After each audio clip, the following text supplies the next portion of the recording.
New on Curiosity Stream. Just because it hasn't been done before doesn't mean you can't. Watch Earth's greatest minds forge our path to a better tomorrow. It's engineering the future. And Jaws, Star Wars, The Godfather, E.T. The biggest movies have even bigger music. From King Kong to The Dark Knight. See how musicians scored Hollywood's greatest hits on great film composers' music of the movies. Watch now on Curiosity Stream. Annual plans are $20, just $1.67 a month. Visit CuriosityStream.com.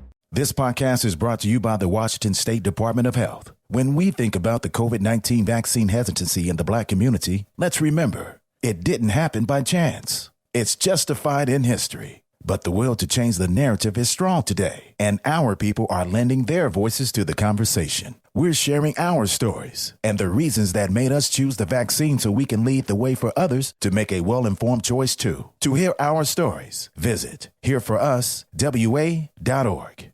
What's up? It's your boy, The Ted Smith. Thanks for listening to the Men's Room Daily Podcast. Want more? Check out the greatest podcast in all the land, The Podcast. Be sure to subscribe and listen to a brand new episode every Tuesday night. The shenanigans continue. This is the Men's Room with Miles and Thrill. 99.9 KISW. Man fell after his harness snapped during a 330-foot bungee jump at pole. The fall left a 39-year-old with spinal injuries. The incident occurred at the theme park on Sunday evening. Footage of the incident has captured the moment the man's bungee rope snaps, sending him hurtling to the ground after he jumps from a platform. Witnesses are heard screaming as he falls into an inflatable cushion. According to the police, the man did not have visible injuries, but suffered multiple organ failures and a broken cervical spine. He was rushed to the hospital. Reports said that he's expected to regain full movement after he recovers. Expected to. As he injured his spine, but not the spinal cord.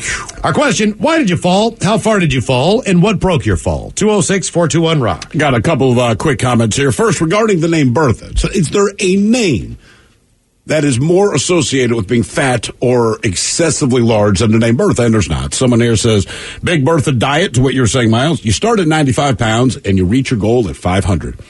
Someone else says, there's no Disney princess named Bertha. That goes a long way. And we had 7 puppies recently. We gave them all names to differentiate them. We named the biggest one Bertha. And then someone does point out there's always Large March. Is there a male equivalent to that? Bertha? Yeah.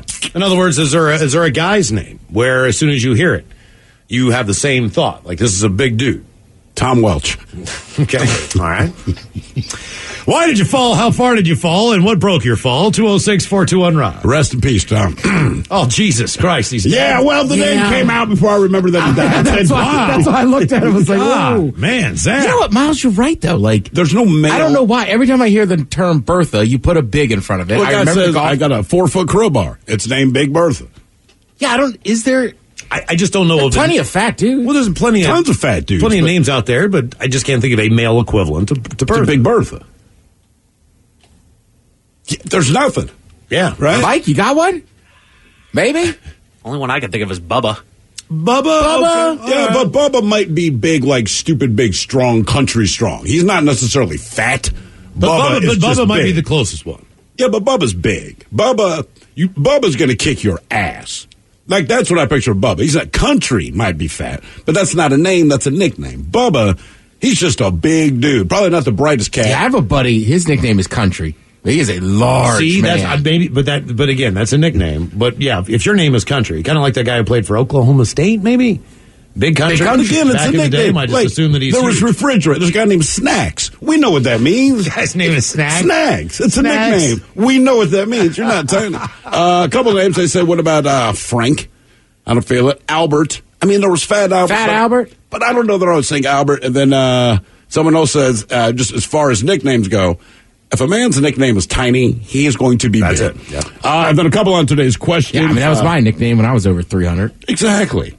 Why did you fall? How far did you fall? And what broke your fall? Somebody says, when I was a teenager, I used to do martial arts. I entered a tournament, and after not having slept all night, I slipped. But I had my fall broken by a roundhouse kick. I was unconscious for about 30 minutes. I woke up. My parents said I sounded wasted. I don't remember any of it. Someone else Cobra says, Kai. Cobra Kai. I fell 25 feet out of a tree, 30 feet down a hill, broke my neck, got a plate in the front of my neck, 4 pins in my back to help fuse me back together. I was paralyzed, but the good doctors at Harborview Medical had me walking in 4 days. Damn. That has to be the most terrifying feeling in the world. The idea of being paralyzed? Yeah, just not knowing, what your limitations are going to be. Why did you fall? How far did you fall? And what broke your fall? 206-421-ROCK. Other people say Walter is fat. We're looking for the male equivalent of Bertha. We've heard, we know Bubba, but again, Bubba is usually a nickname, and Bubba, you're not so fat, you're just big. How about Wilfred? Maybe. I would the only not be Wilfred surprised. I know, though, is a tiny man. Okay. Really? Yeah. I'm just thinking like Wilfred Brimley. Yeah, but he wasn't like obnoxiously fat. He was like old man fat, Like I've lived my life. I'm taking this to my How grave. about Andre? Like Andre the Giant. Maybe I just assume that if you're But Andre. I think Andre 3000, again, is skinny, he's skinny too. as hell. He's tiny skinny. He's the skinniest man in suspenders. Cheap champagne. Hugo? Maybe. Hugh. I feel like Hugh. Hugh is bigger than Hugo, in my mind. Unless you're thinking like Hugh Grant. I think there just isn't one. Sorry, no. Bertha. Do Yeah, we know, is there Bertha. is there women still named Berthas? I hope not. And actually, VD was walked down the hall. He said, my mother-in-law, her name was Bertha. So was she fat? I said, no. But she did have a gravelly voice. Well, that's disappointing. I know. But he I was also said upset. because of her name, that's why he divorced his wife. Yeah. Why did you fall? How far did you fall? And what broke your fall? 206-421-ROCK. My mother-in-law is fat. That was it, huh? Yeah. That was what it did. That adds up. Sure. People say, Mo? No, I don't necessarily think fat with Mo. Is that just from Seinfeld? Or, Jesus, from Simpsons? Maybe. I've heard a couple of Franks. Somebody says Brutus. Again, Jumbo's a nickname. I'm saying, this is What the about name. Ralph? Have not seen a lot of people suggesting Bert, Earl, Tony. I think you're thinking of mob. If you're in the mob, your name's Tony, you're fat. But usually it's like Fat Tony. Well, yeah, because that's the thing about the mob, yeah. Fat, ugly Tony. He's the fat, ugly one. Hello, Shane. Welcome to the men's room. Hola, bicholas. Hola. Hey, why did I fall? Still to this day, I don't know exactly why I fell. It was 6 days after my 11th birthday, July 14th of 1986. I was climbing some trees out in the greenbelt behind our house with a couple buddies, and so far as I remember, we were looking for a good place to build a fort. While I was looking 40 feet up in a tree, I have no idea, but I fell 45 feet from a tree, landed on my left side with my head about 6 inches away from a giant boulder on the ground, and I suffered a traumatic brain injury and was in a coma for 2.5 months. 2.5 stop months. bragging. So let me ask you this. When you woke up, did it just seem like the next minute of your life, or do you remember any of that whatsoever? Actually, I even remember having dreams while I was in the coma.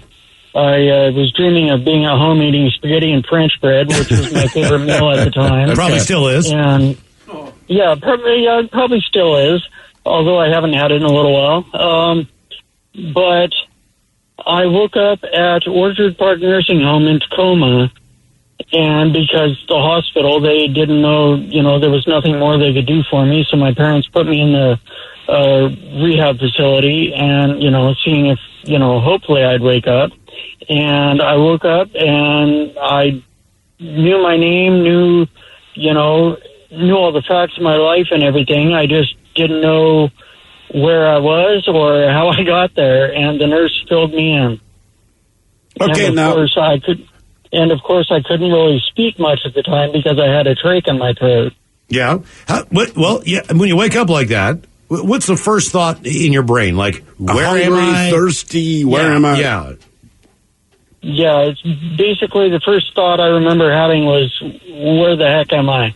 Okay, because if I'm 11, I'm just waking up going, where's the boobs? Right. Yeah, and the first thing I did ask, though, when I got the nurse in the room, first thing I did ask was, where's my mom, where's my dad? Well, sure, that's about right for They that didn't think age. you're going to wake up, so... They're at Hardee's. Right. What were the longest lasting effects from having been in a coma for 2 months after a 40-foot fall?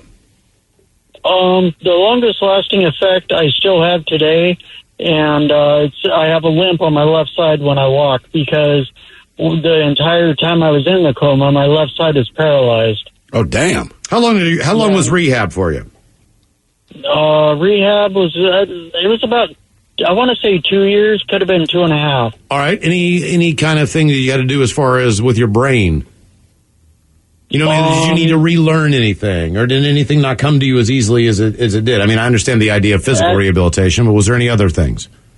Yeah, physical and occupational therapy, and they did have me in speech therapy for a couple months, but I'm pretty sure, if I recall correctly, that was mainly to make sure that I was speaking correctly, getting everything out right because of the trach having been on my throat. Oh, right. Okay. Was this was this during the school year, or was this in the summer? Yeah, I fell from the tree during the summer in July, and I woke up from the coma. I fell from the tree July 14th, and I woke up from the coma September 9th of 86. So you basically kind of went back to school? Actually, I didn't go back to school until the middle of the year, there in January. Okay. Wow. All right. Yeah, because that's what I would hope at that age. Like, I want to do this while school's in session. Yeah. You know what I mean? That way, I don't want to ruin my summer. You know, like right now, kids are doing remote learning. You've never seen anyone happier to not have to go to school than my son. Like, my daughter, this is devastating. He's like, cool. I can't even imagine. He doesn't care. He does not care. I know. First time I got pneumonia was over Christmas break. Worthless. We used to call each other on home phones at 11:30. Supposed to get 1.5 inches. I'm staying up. Maybe we'll get 3 inches. Maybe they'll call this. You would watch that news ticker? Oh, please. Like, I mean, just come on. Tell me my school system's closed. Oh, yeah! They keep you in school until July to make up dates. We still didn't care. That was the easiest time for me to get out of bed, is when my parents woke me up to tell me that I didn't have to get out of bed. Hey, man, you don't have to go to school today. Like, there's 8 inches of snow. I'm up instantly. Carpe diem, bitches. I'm going to enjoy the day. Plus, you get to get up and go sledding. Sledding, snowball fights, all your buddies are. By the way, people are still trying to find the male equivalent to Bertha, saying that Bertha is always associated with being big or fat. Some of the names, tell me what you think. Herman. Larry. No. Benjamin. No. This one is the closest I'll come to agree with Gus. Maybe. All right. Butch. You would think the Butch would be a big, tough guy. Frank has come up several times. People seem to think if your name's Frank, you're fat. Then we also have Leroy and Henry. Those are the names people so far associate. And as far as the name Bertha goes, someone here says, I know a fine-ass Bertha. We call her Mama B. Nicest big Bertha booty I've ever seen. Why did you fall? How far did you fall? And what broke your fall? 206-421-ROCK. Hello, Justin. Welcome to the men's room. Ahoy! Hola! So, why I fell is repeat the question again, Miles. It is, why did you fall? How far did you fall? And what broke your fall? Why I fell is I jumped my mountain bike. I fell about 15 feet, and my handlebars broke my fall on my boys. Oh, lucky you. How much damage did they do? Ripped them completely open. Emergency surgery, 29 stitches later. Can you see the stitches now?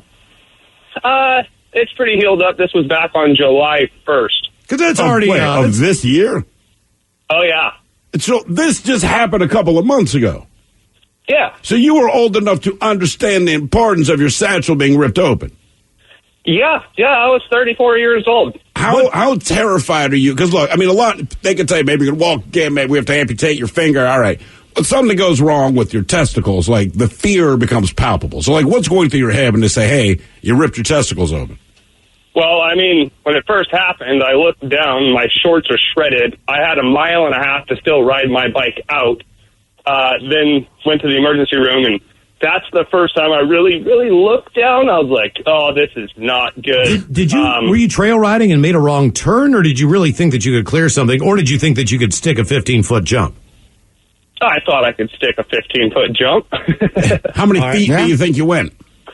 It really wasn't that big of a jump. The jump was probably a tabletop of, 6-7 feet. All right. But you went 5 or 6? Over the other side of it, and I was headed right for a tree, so it was either tree or try and turn. Gotcha. And I turned, and the wheel went straight sideways. Were you helmet, shoulder pads, all the stuff? Were you foxed up, or were you just barebacking it? No, I was in shorts. I had a helmet on, thank God, because the side of my helmet is just destroyed with gravel. Do you wish you'd had the helmet around your groin? Yeah. Yeah, I believe you. Does it look better now? Did they give you like a tuck or anything, or is it just the same old saggy thing? No, it's definitely like a tuck. All my buddies are kind of jealous. Yeah. So, you mean your testicles look better after getting 29 stitches than they did? Hell yeah. Huh. Yeah. I might go and ask for that procedure. I don't want the dad to be like, hey, man, I heard it from a guy. At least do that, man. I'll get mine ironed. There you go. The thing that scared me the most, though, was the doctor. You know, he didn't want to touch him because it hurt like heck. And he's like, so do you think you have all your skin? Is it back there on the trail? Because if not, we're going to have to do a skin graft from your leg, your butt, something. And I did not want that. I didn't want butt nuts. Okay. So what'd you do? I told him, I'm pretty sure it's all tucked up in there. It's just rolled around the backside because you could see both testicles. So. Ah. Yeah, I don't ever want to see that. Do you have children? No. Well, yeah, I have 2 of them. Okay, and this is obviously a pre-accident. Everything working functionally? Did you have to go in and get checked to make sure that you're still doing your things right? Everything appears to be working. The wife's not pregnant yet, but okay. So that's always a weird 2 one. kids Man. is enough. Yeah, I was going to say, if it happens now, like whatever. Just kind of weird to go to the doctor's office to masturbate. Right. I've had to do it a few times. It's just the weirdest thing. Why do you have to masturbate? Because you have to leave a sperm stamp. Sperm stuff. Oh, I thought he was telling you to. Now do it again, but. Yeah, I think I put your pinky in your mouth. And they whip out these magazines. The magazines, it's like going to a doctor's office. They're like 8 years old. Like, yeah, I've seen this. But does that matter? I mean, when all you're right, the so doctor, here's the deal. Okay, this is not comfortable. You're not watching porn on television. You got some magazines in there. What if we start a business that says, look, man, like anything, you need to freshen your... Nobody cares if they're reading People magazine from 2003. I forgot who the sexiest man alive was. This is porn. You need guys to go in there and masturbate to give you a sperm sample. We're here once every, 3 months. We show up at your clinic and we drop off a fresh batch of new porn for your customers to come in and look at.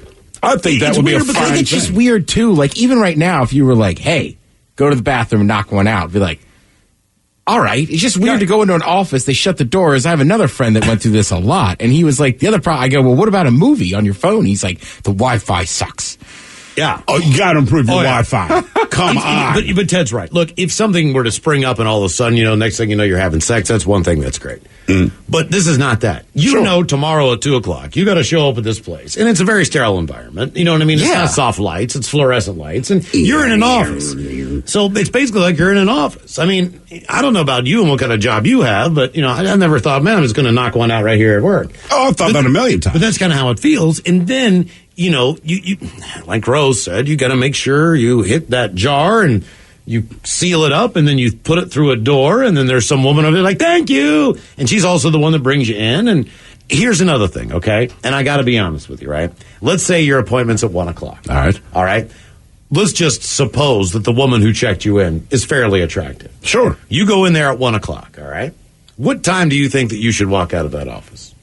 1:15. Because I was trying to think about this. I would time it to 1:15. I can say I'm done at 1:03. All right, I was going to say. Because I don't want to walk out at 1:06. Right. Like, you know what I mean? Like, yeah, here you go. I think I need, just for my own self-esteem, to make it seem like, at least 12, 13 minutes. Yeah, but that's just self-love. I don't care about that. I try to knock it out as quick as I can. Okay.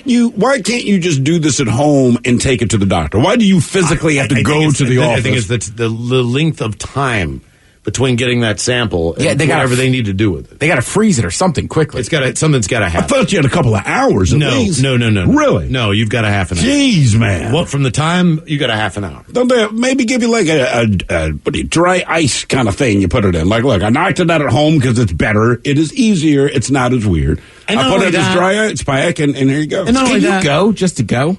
What do you mean? Could I just show up? If you wanted to see, heard you got some mags. I'm just going to leave a sample. Well, what you could do is you could save some of your sperm if you wanted to. You know what I mean? You can find out how much they're swimming. But keep in mind, too, these magazines have all been used. Yeah. So this is a room that is specifically designed for 10 to 15 people coming in every day and doing nothing but masturbating, which is a kind of... my place, we call that my dining room. Right, or by with a keyboard. But, it's right. a weird... Wherever your computer is. It's a weird thing. You know what I mean? Like...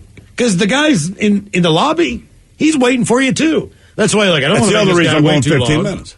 Have they considered, okay, here's another angle they could take on this, right? And you were talking about this earlier today, Miles. You said you go to Palm Springs, you go to some restaurant, they haven't changed anything in years, but they're making a point to show the pictures of all the celebrities you know that have been there. Mm-hmm. So now I got to go to this room and do the thing. It's like, hey, Frank Sinatra's here. Yeah, who's looking at you? You know what I mean? Like, Bruce Will. Oh, wow, look at that. I mean, is it any different to go into your buddy's house that has 3 teenage boys? I mean, you go in that bathroom, you know what's been going on in there. Yeah, it's in the shower. I'm not jumping in the shower. Yeah, 1, it's down the drain, and 2, they will never admit to it. I'm not laying on his bed or getting in that shower. Or picking up his socks. I know better. Or touching his towel. Right, like you've had a runny nose for 3 years. Just keep going through Kleenex, Bob. Why did you fall? How far did you fall? What broke your fall? 206-421-ROCK. New on Curiosity Stream, she was a loving wife, a devoted mother. She also stole atomic secrets and gave them to the Soviets. Meet the woman whose deception kick-started the Cold War on the spy who stole the atom bomb. And what if they catch you? Then I shall be shot. They're coming!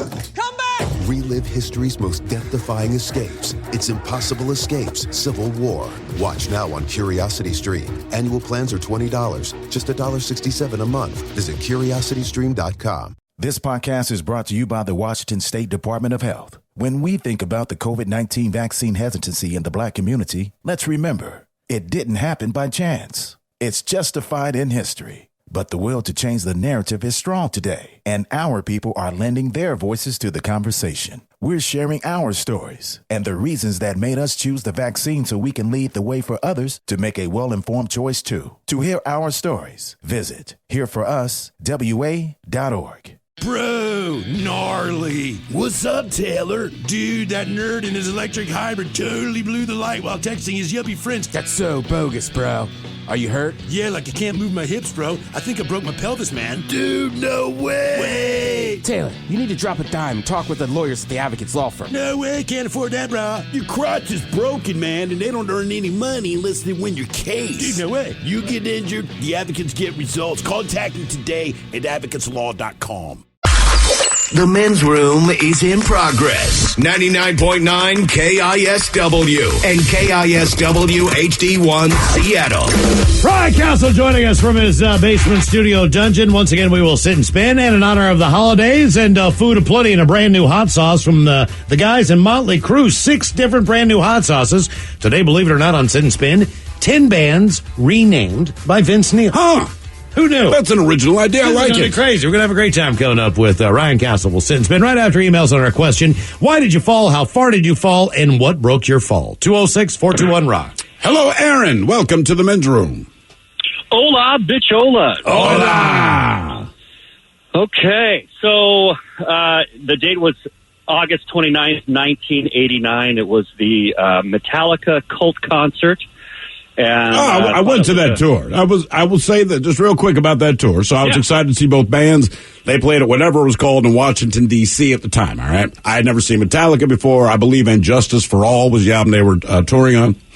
Cult comes out. They tore it up pretty good. Metallica came out. Metallica played for 3.5 hours. And we had great mezzanine seats dead center.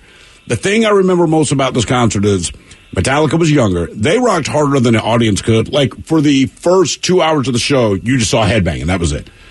They kept playing. Yeah. Like, no one could bang their head anymore. I'm like people were exhausted. Metallica was still up there playing, and I thought, my God, I've never seen a band outplay their audience.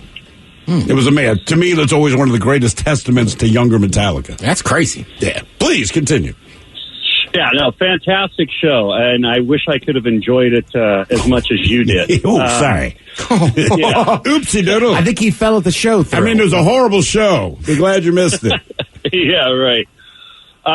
Well, unfortunately, we didn't have general admission seats. Me and my best buddy at the time, Brady, we were 19. General admission was sold out.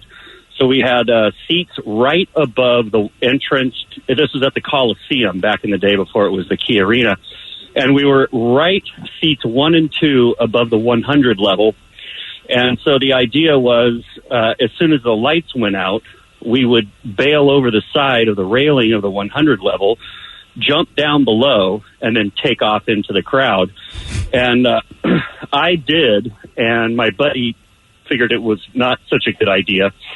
And I fell to the ground, almost landed on top of a security guard, who somewhat broke my fall, but I ended up breaking 3 bones in my foot, my left foot, and cracking both of my heels. Oh, God damn, man. Is that wheelchair bound for a while? No, but I got put in a cast on my left foot and an inflatable cast on my right foot. Had either of the bands even come out at this point in time? I mean, like you said, your plan was when the band comes out, the lights go down, right? I mean, was this just the beginning of the show? No, it was right before the lights went up for Metallica. So we watched the Cult from our seats while we were planning the jump. And the reason why I jumped was the security guard that was taking tickets right where our seats were kind of eyeballing us and kind of getting an idea of what we were planning on doing. So I could see them kind of talking on their walkie-talkies and kind of planning for us to do what we were going to do. What made you guys so obvious to the security guard, like, these guys are going to jump over the goddamn railing?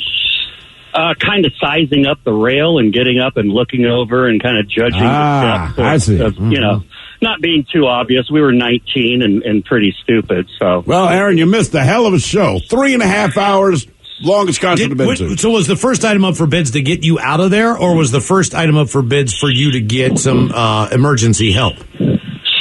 No, actually what happened was the security guard that I landed right in front of picked me up, and then apparently my jumping kind of started a bum rush, so everybody ran down. And at that point, he kind of tossed me to the side and let me go. And so at that point, I kind of I couldn't feel my legs, so I just kind of put my hands behind my legs and kind of shuffled off to where the sound booth was. And made my way there to where I could try to locate my buddy, found him, and then I ended up staying for the entire show. We actually made our way then to you the saw front. it, yeah, fine. Yeah, so I saw the show. Okay. Oh, there you go, then. In a lot of pain. Yeah. Why did you fall? How Hell far of a did you show. fall? And what broke your fall? 206-421-ROCK. Yeah, when we were kids, my brother, I wasn't there, but he was at like some type of sporting event. He was like a Capitals hockey game. Yeah. But same thing, like slipped on a soda and broke his leg in the arena. Oh. Like going down the stairs. Damn, man. Yeah. Like you just never think about that kind of stuff when you go to like a event or a concert. I do now only because I have kids, right? So we'll go to the soccer games. Back in the days when people used to go to these places called stadiums and watch live sporting events. And it never bothered me. You know, you're taking 2 stairs at a time. I got a handful of beers for your buddies. You have the kid, you realize they're holding a hand like, hey, man, be careful. Those goddamn stairs are steep. And I'm telling him this, and I think he's looking at me like, aren't you the one that comes here all the time, man? Like, man, yeah. I'm drinking soda. You're drinking beer. That's not lost on me. Like, if you're in the 300 level of CenturyLink and you look down, or Lumen, whatever, it's... When you're you like, feel it walking up. It's like, whoa, dude. Like, if you fell forward... I mean, that's why when I see these videos of guys getting in fights at stadiums and they just tumble down rows of chairs, I'm like, this is not the right area to be doing this kind of stuff. Oh, I'm with you. Especially at a sporting event, you had a couple beverages. I'm always like, let's get down these safe. Yeah. Exactly. 300 level. I mean, I had a friend, she was wasted. And same thing, like she didn't tumble, but she like scraped her shin down like 3 stairs because she had had a few beverages and just kind of missed a step and kind of shinned down. I was like, oh my God, that's awful. Why did you fall? How far did you fall? And what broke your fall? 206-421-ROCK. Hello, Josh. Welcome to the men's room. Fellas, how you doing? Hola. Ooh. Oh. Yeah. Hey-o. I have a quick name for that Bertha lady thing with the dudes. How about Jim Bob?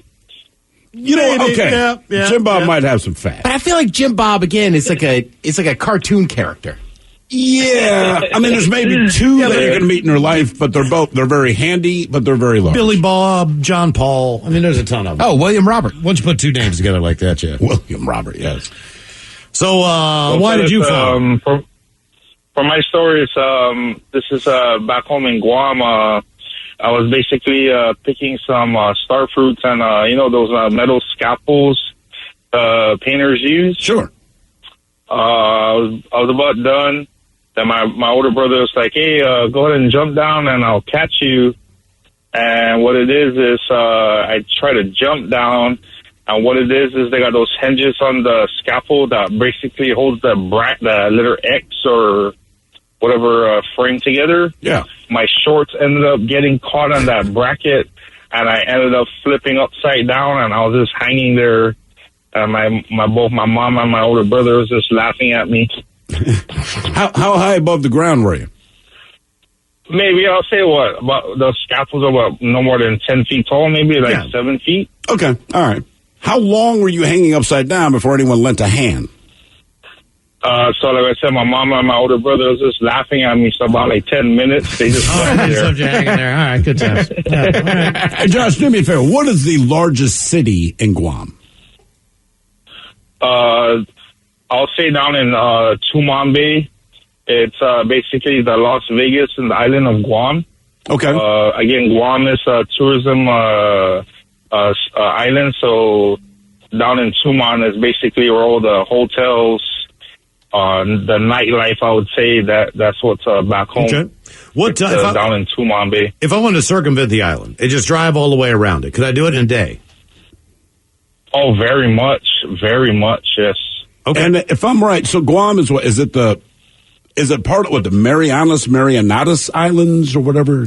Marianas Islands? Yeah. Yeah. It is part of the Marianas Islands. Fun fact about Guam, we have the deepest ocean again in the world due to the Marianas Trench, which is right near Guam. How far away? And, how many miles? Go ahead. About how many miles would the Marianas Trench be from Guam?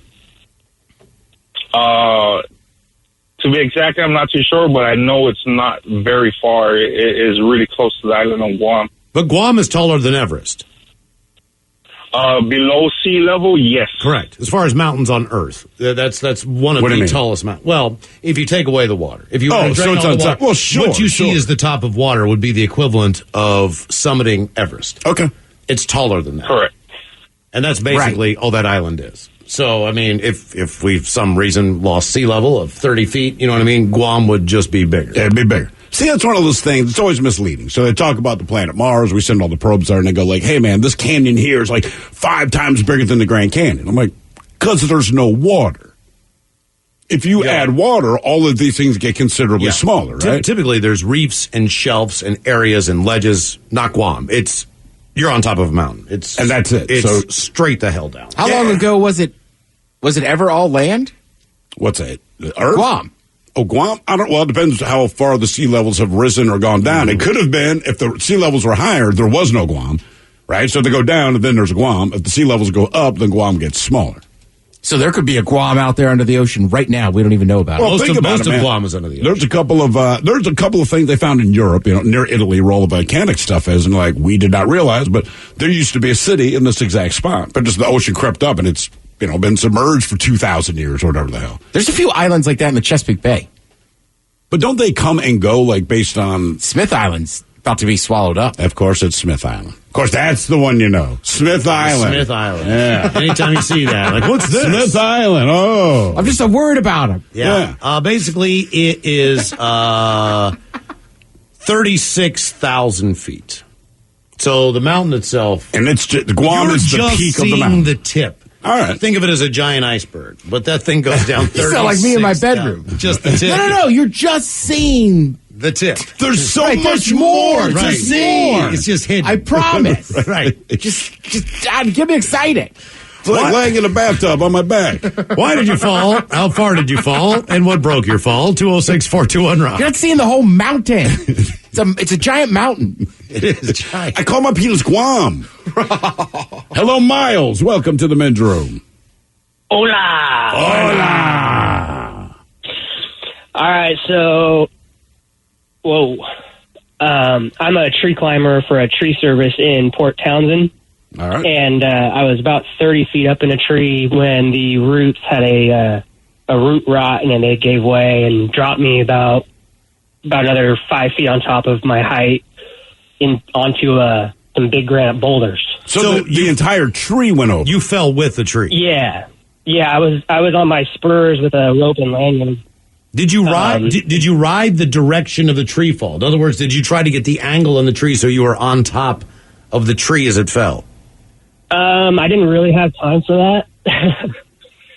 Once the roots gave, it dropped and just dumped me. I was kind of stuck with the position that I was in, but I had my lanyard on, so I was in for the whole ride. But you've also got a chainsaw attached to your hip, right?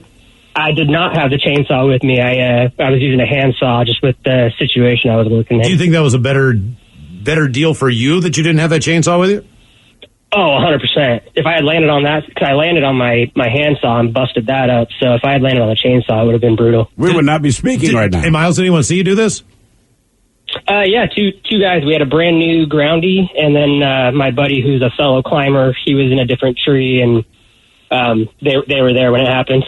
Now, are you someone who's always climbed trees from childhood, or like this job popped up and you decided, the hell with it, I can climb trees? Oh, I definitely have always climbed trees, especially as a kid, but not so much once I started growing. But the job popped up, and that's how I got into it. Any damage from that? Oh, a lot. Yeah, I had a real nasty compression fracture on one of my vertebrae. Busted my 2 front teeth out, broke my nose, broke a rib. Bunch of lacerations. Was this the end of this job for you, or did you get back to work? No, I'm about 8 months post accident, and I'm back on the job part time while I'm still healing. Would you rather be in a bucket on a truck?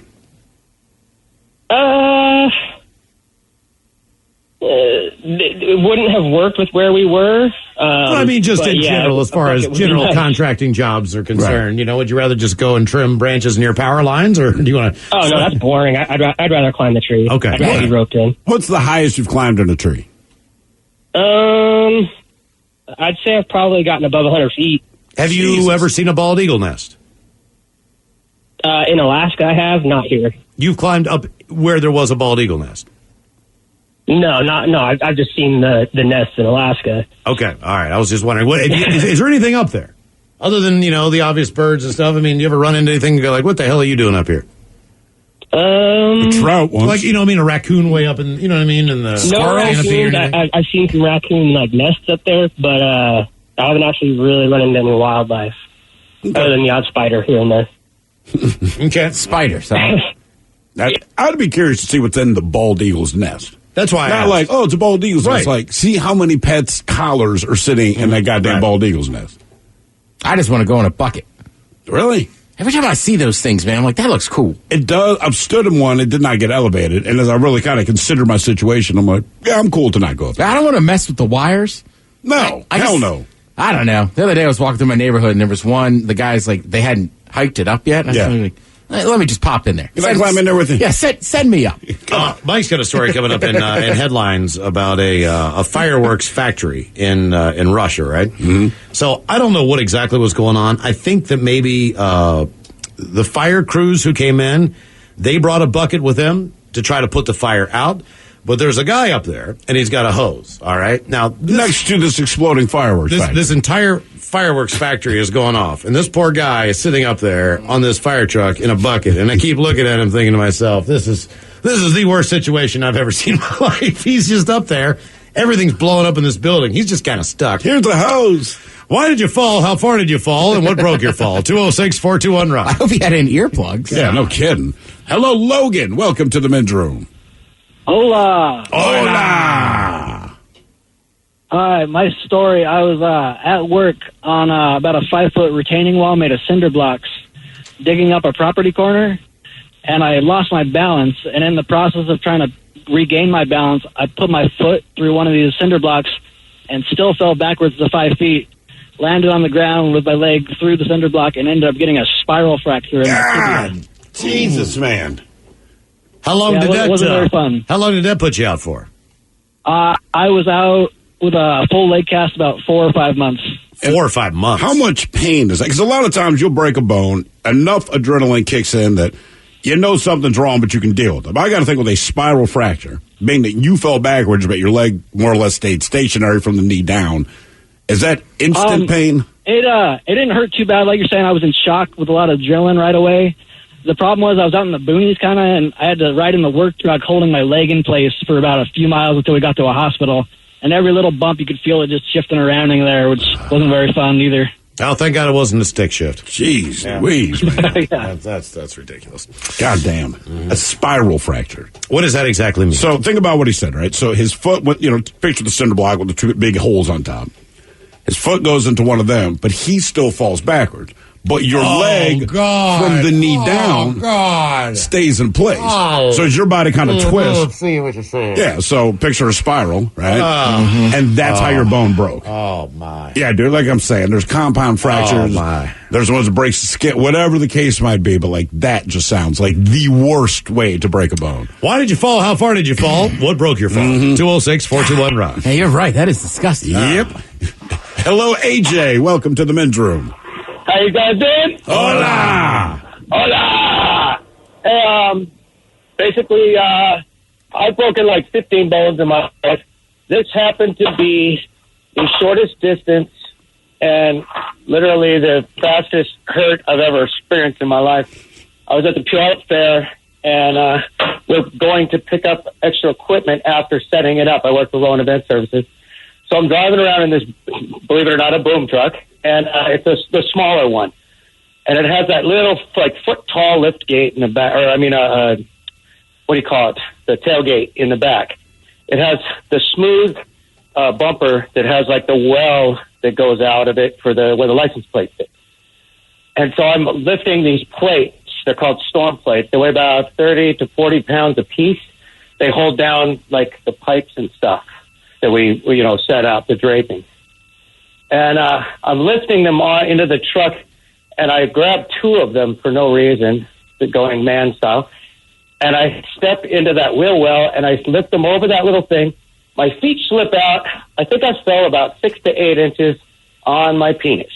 Ow! With 60 pounds of steel in my hand and my full body weight, and instantly everything gets cold. I start tasting metal. Have you ever tasted metal before when you got cut? When you get cut, sometimes you taste metal in your mouth. Don't ask me why. Because the iron in your blood. Around, yeah, exactly. I'm walking around going, I'm not going to look. I'm not going to look. Finally, about 20 minutes pass by. I go in the bathroom, and sure enough, something's bleeding. And luckily it wasn't my helmet, because I want it to remain shiny and beautiful, and obviously I didn't want to scar it up. Sure. Yeah, you take very good care of it. You don't have to explain why. We get it. Yeah. Well, I mean, I don't know who these guys would tattoo that on there. That's the way too sensitive. I could never do that. Did it heal up okay? Yeah, I got no complaints. I've been married twice. Yeah, hell yeah. I've been married twice. They both loved it. Now, the first one left me for it, but the second one seems cool. She called it the pancake for a while, but whatever. Looks like Darth Vader when he pulled off his helmet. You are listening to the men's room. New on Curiosity Stream. Just because it hasn't been done before doesn't mean you can't. Watch Earth's greatest minds forge our path to a better tomorrow. It's engineering the future. And Jaws, Star Wars, The Godfather, E.T. The biggest movies have even bigger music. From King Kong to The Dark Knight. See how musicians scored Hollywood's greatest hits on great film composers' music of the movies. Watch now on Curiosity Stream. Annual plans are $20, just $1.67 a month. Visit CuriosityStream.com. This podcast is brought to you by the Washington State Department of Health. When we think about the COVID-19 vaccine hesitancy in the Black community, let's remember, it didn't happen by chance. It's justified in history. But the will to change the narrative is strong today, and our people are lending their voices to the conversation. We're sharing our stories and the reasons that made us choose the vaccine so we can lead the way for others to make a well-informed choice too. To hear our stories, visit hereforuswa.org.